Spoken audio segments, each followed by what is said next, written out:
Welcome. Glad you could join me for some meditation.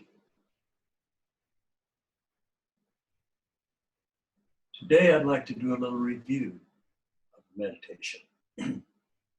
I've been meditating I've been a spiritual teacher for 40 years, and having studied with an enlightened teacher for 30,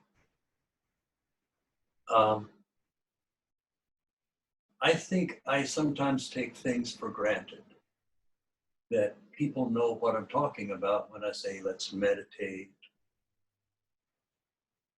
And I was looking through some of the people that I know that have seen the videos, and I know that many of you have not had a formal meditation class. So when I get up and I talk to you about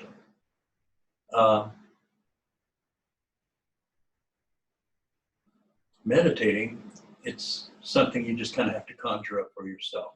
So I think what I'd like to do is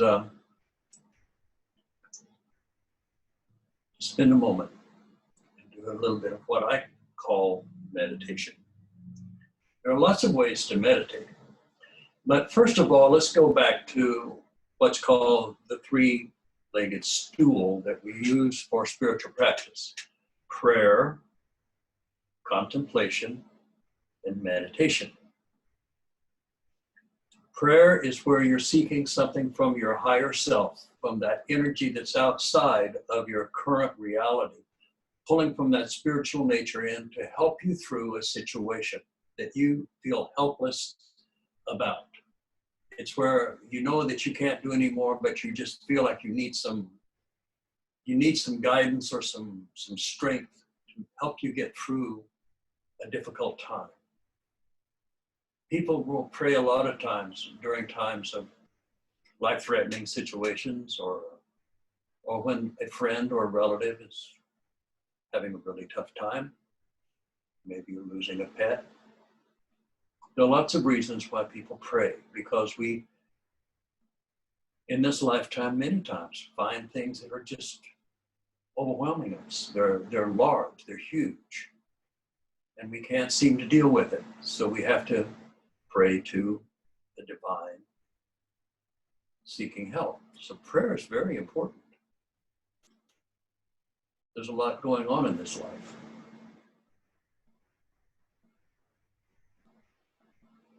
The next thing is contemplation.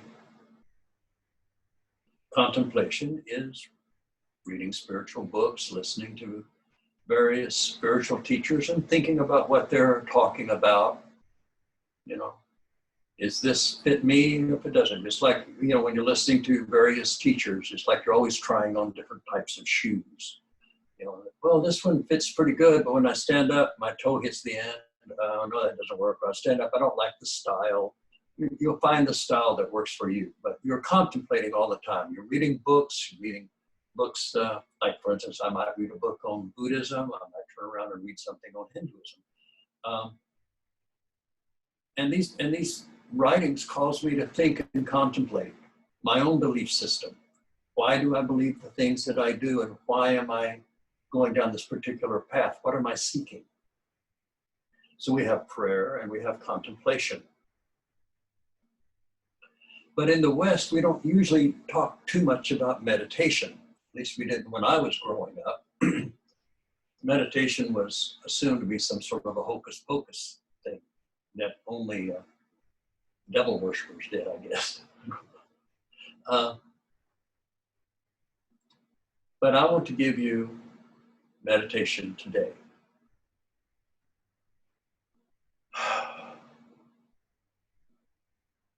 When I was growing up, we would have a testimonial service, and then we'd have a prayer service, and then we would have a worship service.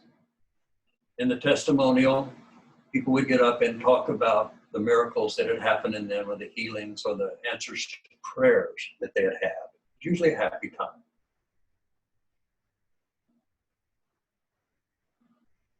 During the prayer meeting, people were seeking answers to great problems or issues that were concerning them. Health issues, financial issues, relationship issues. Maybe just an issue of What did you come here for? What is your purpose in life? So we pray for answers. Meditation, though, was the worship service. When we did the worship service, you weren't praying, you were just wanting to touch God. That's all you wanted to do. You didn't want to ask God to help you. You didn't want to ask God to do anything for you. You just wanted to feel the presence of the divine.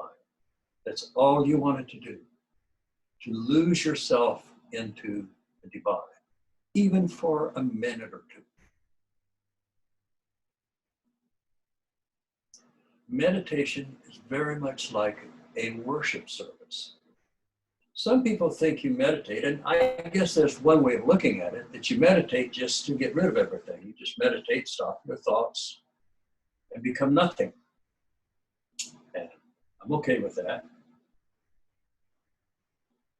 But for me, and it might be because of my upbringing, but for me, when I stop my thoughts and I go into nothing, I very soon end up into the divine.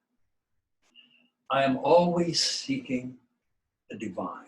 I'm always seeking that higher nature that has been kind of hidden from me most of my life. It comes up every once in a while, maybe through prayer. Every once in a while, I might get a glimpse of the divine through some contemplation. Sometimes I just have an epiphany, and there's the divine, and then it goes away.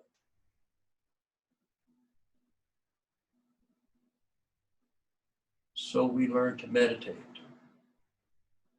Meditate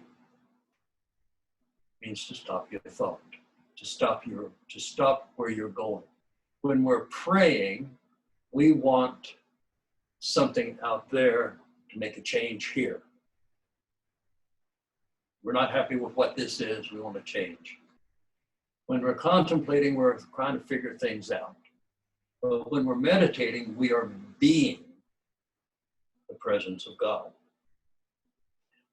When we meditate and we stop our thoughts, it's not just stopping your thoughts. There's an inner flow that when you stop your thoughts, you're able to raise your vibrations. Just raise your vibrations out into the divine. After you do this a while, you find that you can actually leave the shackles of the flesh and this world and move into your divine nature, which is limitless.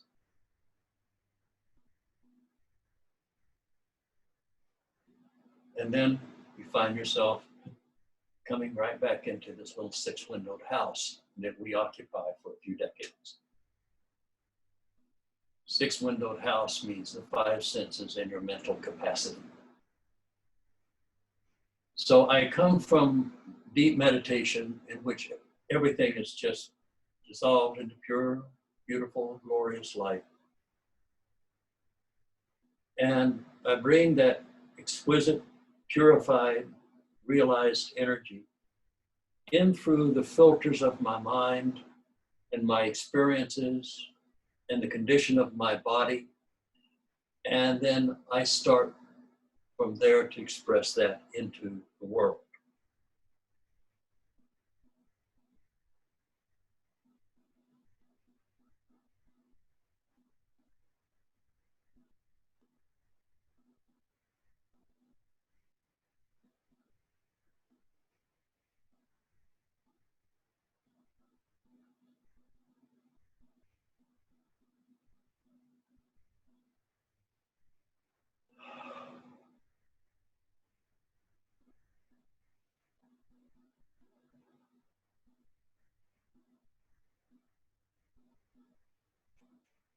When I talk about meditation, I am contemplating. I'm expressing into words what I'm trying to feel or what I'm trying to accomplish with my consciousness. Stopping my thought.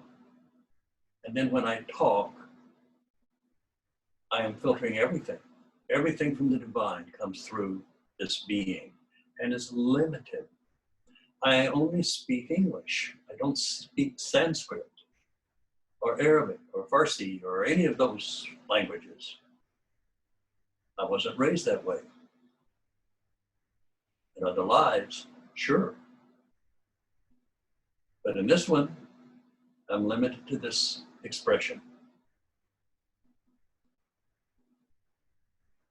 But there's something more beyond this expression than I can talk about. But I can share it with you when we meditate together.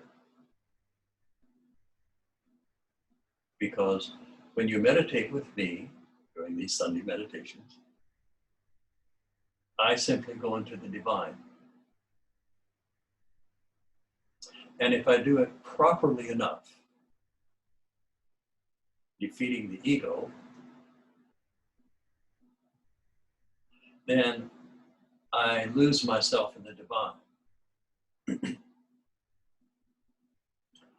And that means that when you're focusing, see, whatever you focus on, you tend to experience, right?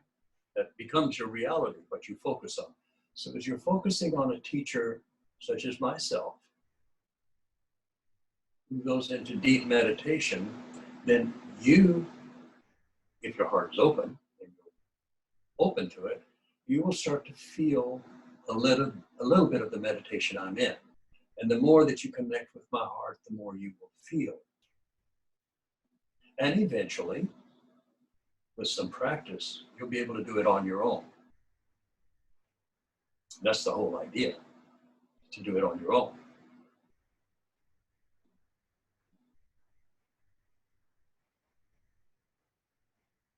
So, when I meditate, and I teach a class such as this,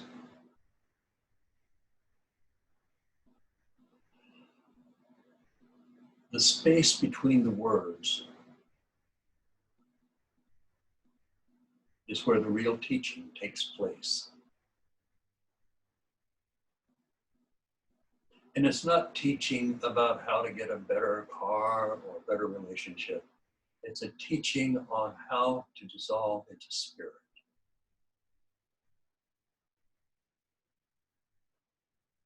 To use prayer and contemplation focused with unbending will and intention upon the divine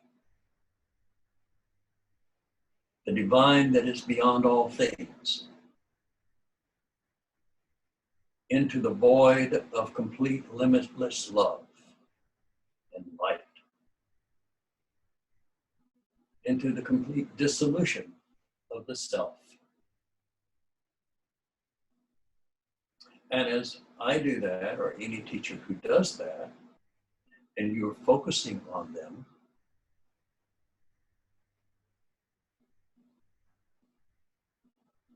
you're able to feel that divine presence to the degree that your heart is open.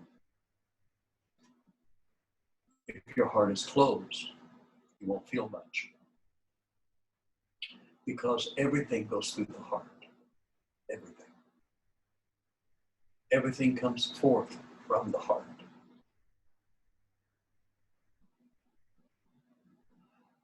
Heart is the center.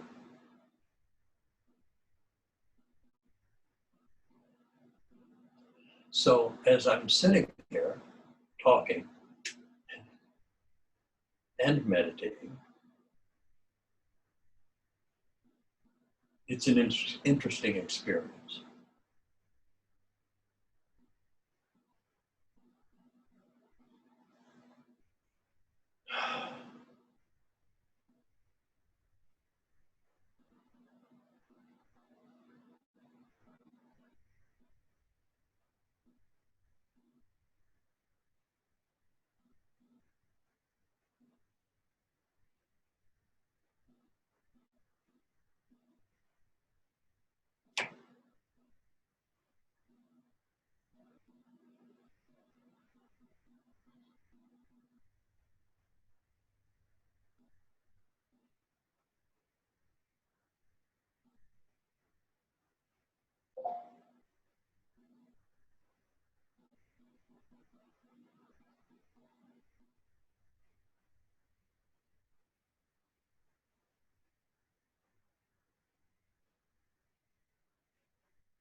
So as we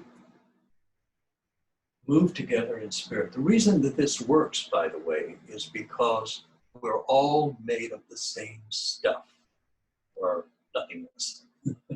All stuff comes from the same nothing. Everything is alive. There is nothing that is not alive. And there is nothing in this created existence that does not have some form of awareness. Because everything is made of God. God is alive. God is awareness. So as you pick up a rock and you think this rock has no consciousness, then you're saying that there's a part of your universe that does not contain the divine consciousness of God. And that simply is not possible. Everything is alive. Everything radiates consciousness. From the little spider spinning its web in the corner of the room, to the college professor who's sitting down telling about all of the things that he knows. It's all one. Everything is just one. There's just one divine presence, one divine mind, one divine consciousness, manifesting in infinite ways and in so many dimensions.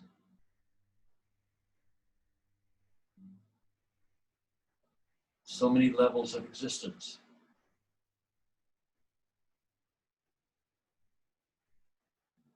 And when we're caught up in our thoughts and our reasoning and our rationalities, we're blocking out the divine. So we stop our thoughts. Stopping your thought is not easy. You have to focus on something. Different meditation techniques always have you focus on something, whether it's the center of the dot inside a mandala, geometric figure, or a tanka, or a yantra, or candle flame. What you focus on, if you focus on a rock, you go into your backyard, you have a rock, and you just focus on the rock, you'll find that pretty soon your thoughts stop. When your thoughts focus on a single thing, then you start to shift consciousness a little bit.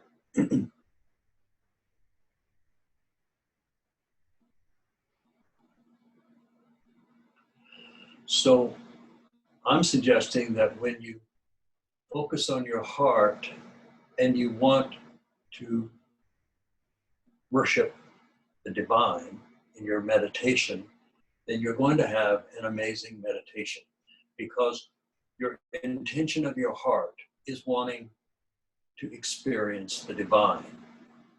Your will and intention is on focusing and experiencing divine. It's like your heart and your throat are like a little child begging your mother, just, can I have one more cookie? Just one more little cookie, just one cookie. That's what you're doing when you're meditating. Can I just see the divine, just a little bit?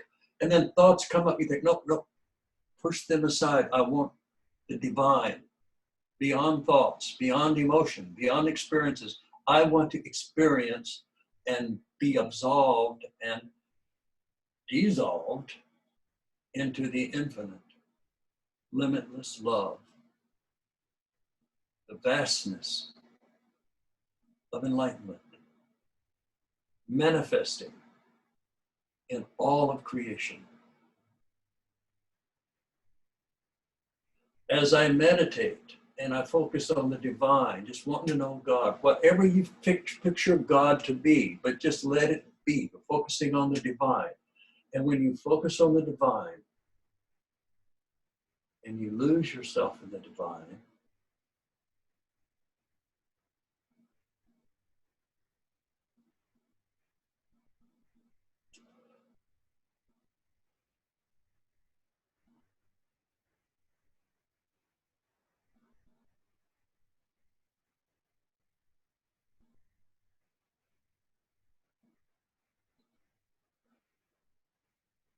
then language to come back. Then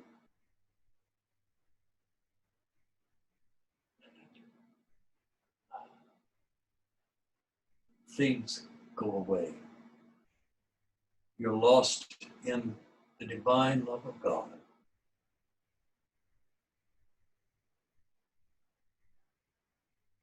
You lose yourself in that divine love. And you realize in that moment of deep meditation, of oneness between you and everything and everyone, all your past, all your present, all your future, all of it is found in this divine love.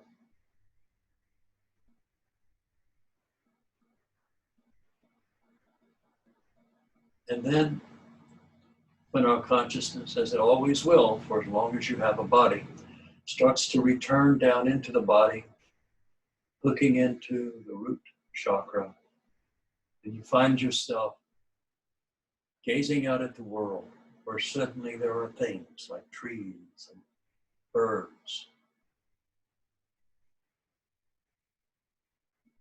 And you see things a little differently because a layer of the illusion has been removed.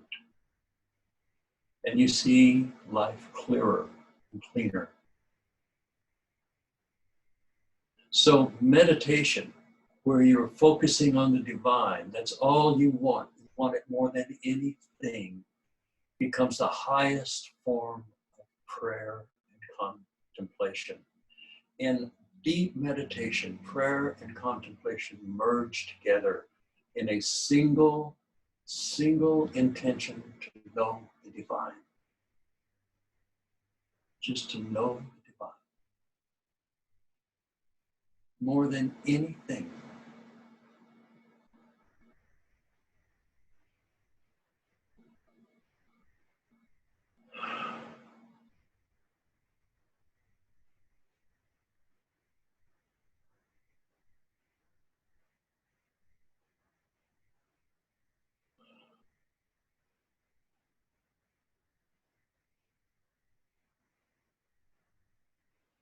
There is a thing called Zazen.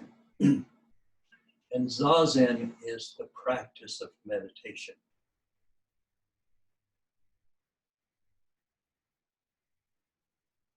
And that's a good thing to have a practice. But at some point you have to move beyond Zazen into Ananda, the bliss, the joy. And then you move beyond the bliss and the joy into an even greater awareness. And you say, well, what can there possibly be beyond ecstasy? I can assure you, there's a lot more than just ecstasy. Don't get trapped there. Keep moving. Complete dissolution. Complete surrender into God. Meditation. You can do it in any religion you want. I am not religious. You can be a Christian and meditate. In fact, you're supposed to. You're supposed to seek the Lord thy God with all that is within you, with everything. Having no other gods before the divine, no other things before the divine.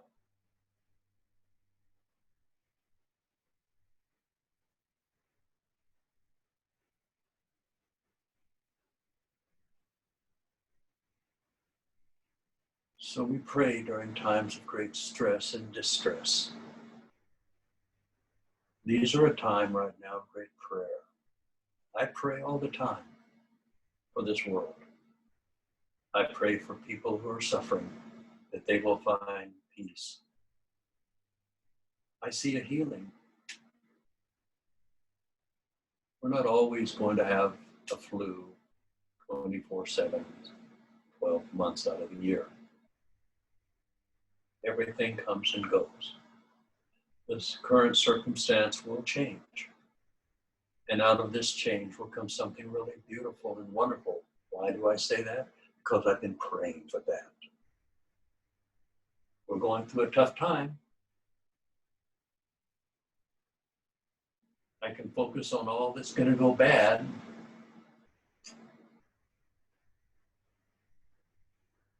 or I can bring this divine energy in and give it another name, saying this is beautiful, wonderful transformation. This energy is moving us from one state of consciousness into another, and it's going to be beautiful. It's simply a birth at this point, and births are not easy, but I'm praying for the baby. It's almost here. Don't worry about the future.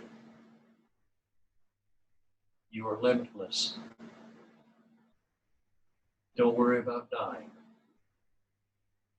We all do. So what's to worry about? But yet we cannot ever be dead. We always exist in amnesia. But we can wake up from our amnesia if we practice perfect prayer, perfect contemplation through meditation. By taking the very intent of your heart, unbending intent of your heart, and your will, heart and your will on the divine. Just, folks, that's all you want. Just want that. I don't want that. I don't want that. I just want the divine. And when you get the divine, you go,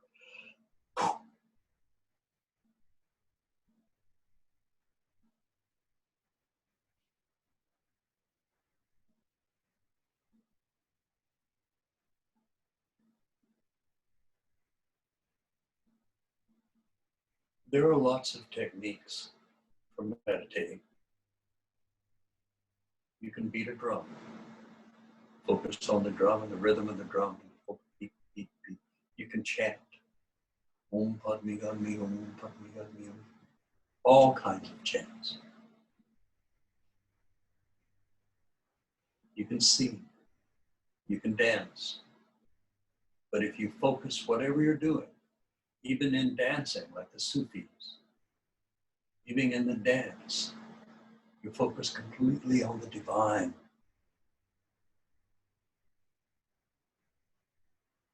When you're singing, you can focus completely on the divine. Meditation is the realization of your true nature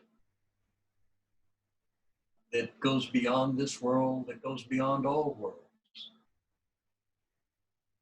that moves beyond these levels and expressions and these various dimensions into a vastness that has no ending.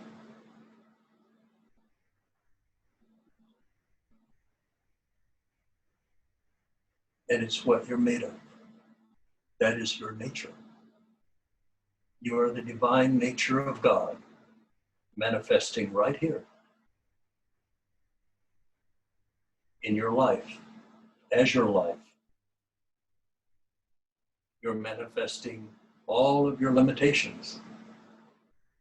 You're manifesting all of the things that you want. You're manifesting dreams. You're manifesting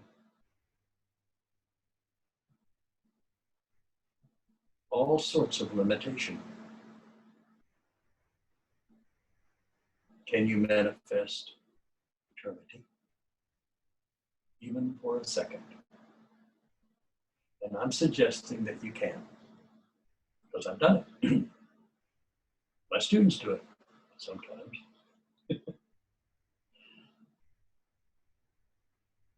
But when you find yourself in a desperate situation where you don't think that there's anything left in your life, that you wonder if you're even going to live, that is the moment you sit down and you say, I don't care. I just want, for once in my life, I just want to experience the divine nature without all of this conditions, without all of these things, without all of these rituals. I just want to know God.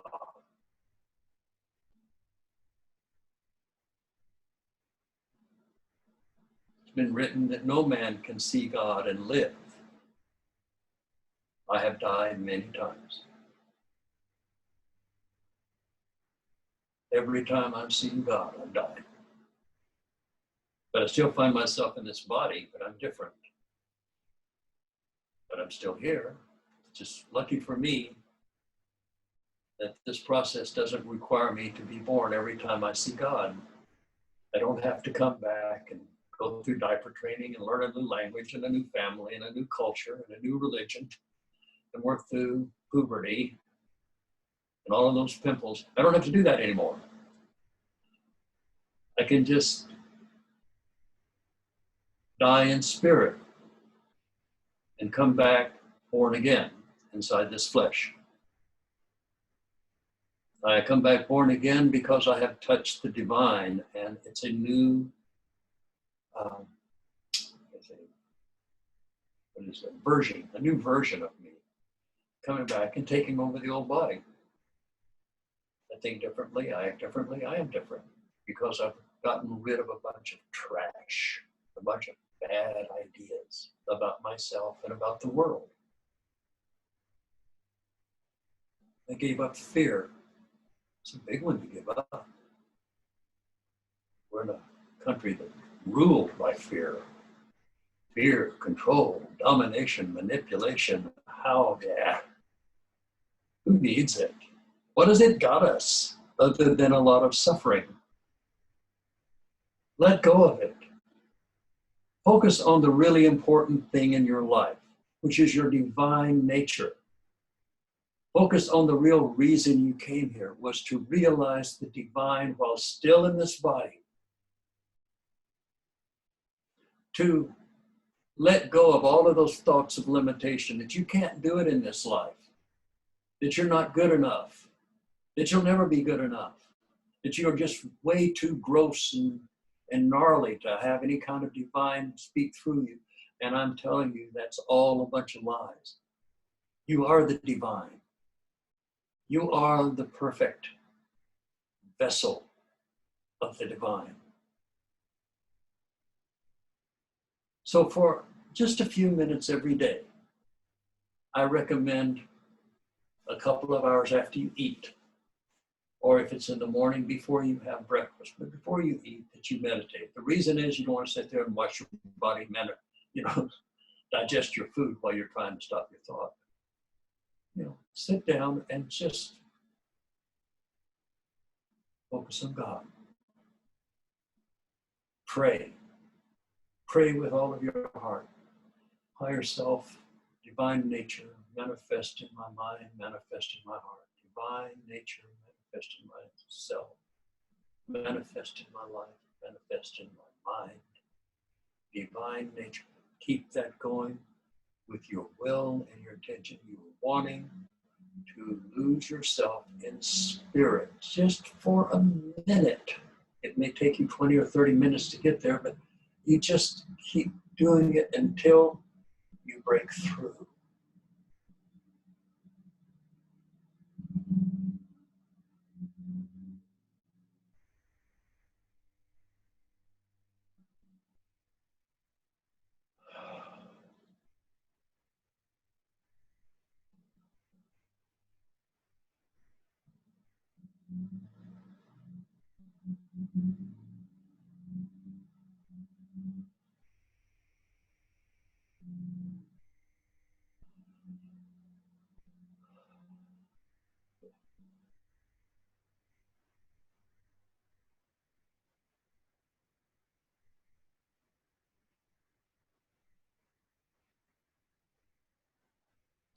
If any of you out there would like to learn how to meditate, email our Enlightenment Sangha. We have several teachers that can show you how to meditate. And if there's time, and hopefully there will be, I'll sit with you one-on-one. We'll meditate together.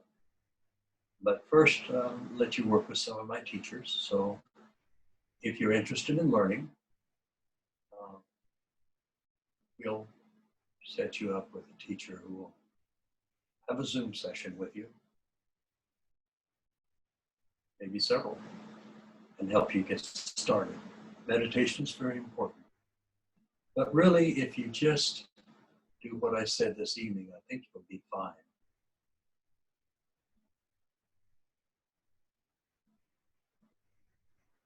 Just see God.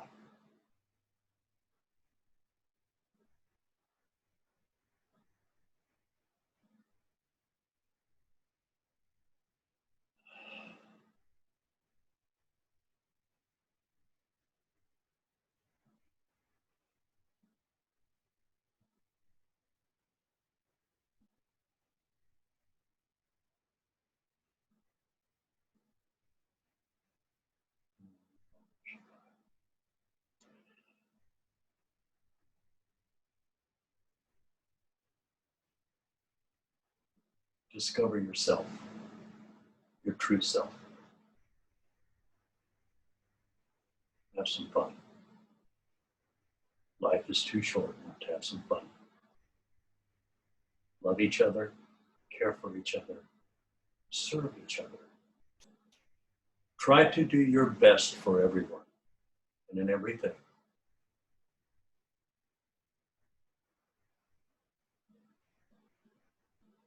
Good. Namaste.